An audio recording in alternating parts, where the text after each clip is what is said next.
عمران صاحب بسم اللہ. بسم اللہ الرحمن الرحیم نحمدہ ونصلی علی رسولہ الکریم.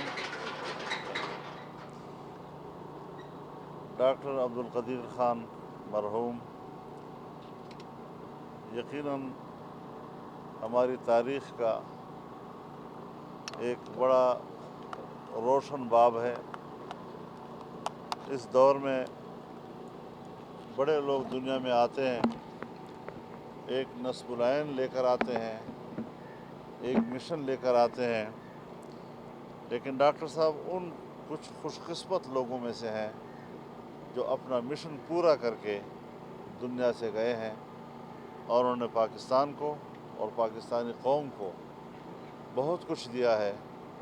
اللہ رب العزت ان کی خدمات کو اپنے دربار میں قبول فرمائے، اور اللہ تعالیٰ ان کو جنت الفردوس میں اعلیٰ مقام نصیب فرمائے، اور ان کے تمام لواحقین کو، پسماندگان کو اللہ صبر جمیل عطا فرمائے. تو مولانا صاحب یہ جو آج کل نوٹیفیکیشن رکنے والا ہے، کوئی ایک سلسلہ چل رہا ہے، تو D G I S I کا پریس ریلیز آ جاتی ہے کہ نوٹیفیکیشن ان کو تعینات کر دی کہ نوٹیفیکیشن ابھی تک نہیں ہوتا. وزیر اعظم اور آرمی چیف کے اختلافات بھی سامنے آتے ہیں، وفاقی وزراء تسلیم کرتے ہیں کہ معاملہ حل کی طرف جا رہا ہے. چیئرمین نیب کی کام میں جاری رکھنے کا نوٹیفیکیشن ایک ہفتے سے نہیں، وہ بھی غیر قانونی توسیع میں بیٹھے ہوئے ہیں. ابھی خبر آئی ہے 2 منٹ پہلے. دیکھیے، لمحہ بلمحہ صورتحال تبدیل ہو رہی ہے، اور ہمیں فکر اس بات کی ہے کہ پاکستان کو کوئی نقصان نہ پہنچے، اور پھر ہمارے ہاں فوج ایک واحد منظم ادارہ ہے جو عوام کی ایک آخری امید ہوا کرتی ہے. اس حوالے سے جو بدقسمتی سے ملک کا حکمران کہلایا جاتا ہے، جو ہماری نظر میں نہیں ہے، لیکن جہاں اس نے پورے ملک کو برباد کیا ہے، معاشی لحاظ سے برباد کیا ہے، عام آدمی جو ہے وہ کرا رہا ہے، اسی طرح ہمارے ملک کے منظم ادارے کو جو نقصان ان چند دنوں میں اس نے پہنچایا ہے، شاید پاکستان کا دشمن ہمارے اس ادارے کو اتنا نقصان نہ پہنچا سکے.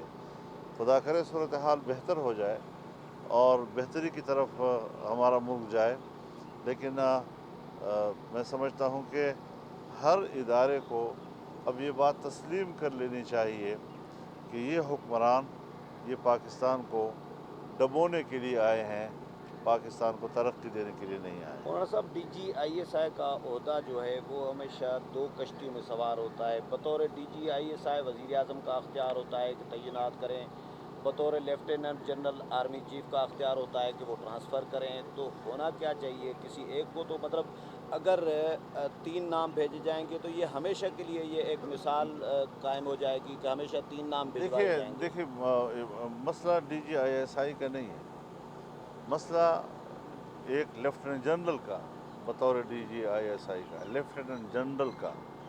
لیفٹیننٹ جنرل براہ راست چیف آف آرمی اسٹاف کے ماتحت ہے، اور اس کی خدمات، اس کا تعین اس کے اپنے باس نے کرنا ہوتا ہے.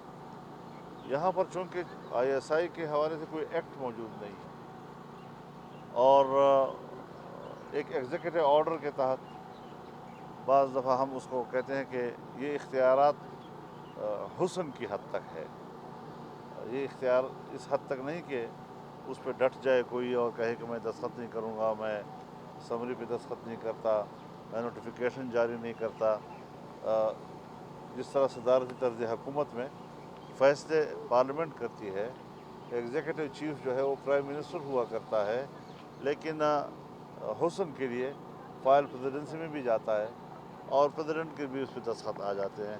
تو وہ چیزیں معروف ہوتی ہیں، انڈرسٹوڈ ہوتی ہیں.